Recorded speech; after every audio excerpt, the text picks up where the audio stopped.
Rédaction administrative. La rédaction administrative fait référence à tous les documents et actes que l'administration publique produit et utilise dans ses relations avec ses propres services et agents, de même qu'avec son environnement extérieur, citoyens, sociétés commerciales, industrielles et autres structures. La rédaction administrative obéit à des règles définissant les principes, les caractéristiques et la typologie des documents administratifs. Les principes de la rédaction administrative. Parce qu'elle représente l'État, l'administration a le devoir de s'exprimer correctement. C'est pourquoi la correspondance administrative ne peut se passer de certains principes. Le respect de la hiérarchie. L'administration est une vaste structure pyramidale, organisée hiérarchiquement, de la base de la pyramide jusqu'au sommet. Il existe un ensemble complexe de rapports de subordination à respecter scrupuleusement.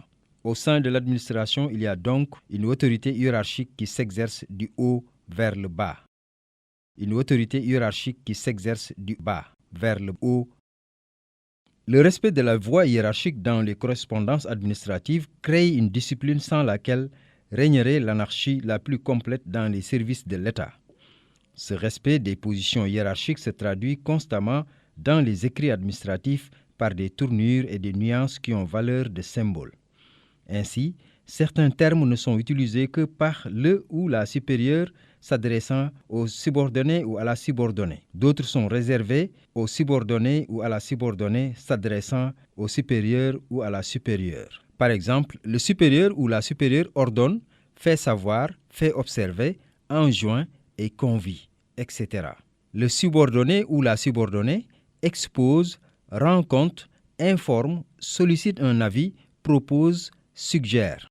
Le sens des responsabilités. L'autorité signataire d'un document endosse la responsabilité de son contenu, même si elle n'en est pas l'auteur. Ce souci de responsabilité se manifeste par le refus de l'anonymat. C'est pourquoi toute signature doit comporter la griffe, les prénoms et noms du signataire, ses titres et éventuellement de la nature de la législation dont il dispose. La prudence dans la décision. Quel que soit son niveau de responsabilité, l'autorité signataire doit être prudente pour les raisons suivantes. Toute faute constatée est imputée à l'État et peut avoir des conséquences graves. En vertu de la continuité du service public, les décisions prises par un responsable doivent pouvoir être gérées par son successeur. Tout jugement mal fondé peut porter préjudice à la personne qui en est l'objet et conduire l'auteur à s'exposer à des sanctions.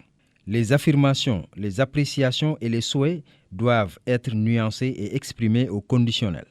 Il faut éviter de trop s'engager dans l'avenir et se ménager la possibilité de revoir la décision en fonction des données nouvelles. Si vous donnez des ordres, veillez à ce qu'elles soient applicables et contrôlables. L'objectivité. L'administration est au service de tous.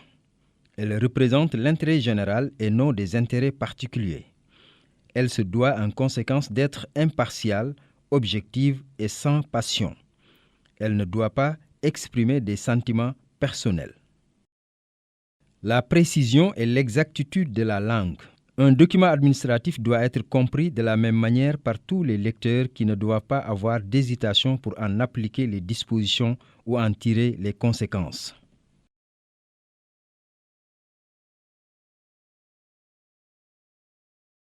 La politesse et la courtoisie.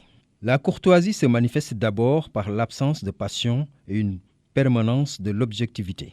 Dans ce cas, il faut éviter les expressions comme « je suis indigné »,« je suis heureux de »,« j'ai été agréablement surpris ».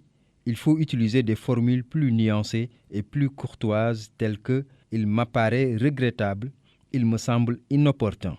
L'administration est souvent contrainte d'opposer un refus ferme. Dans ce cas, les formules suivantes peuvent être utilisées. Il ne m'a pas été possible pour le moment. J'estime qu'il conviendrait de réviser. Il ne m'est pas possible dans les circonstances actuelles, etc.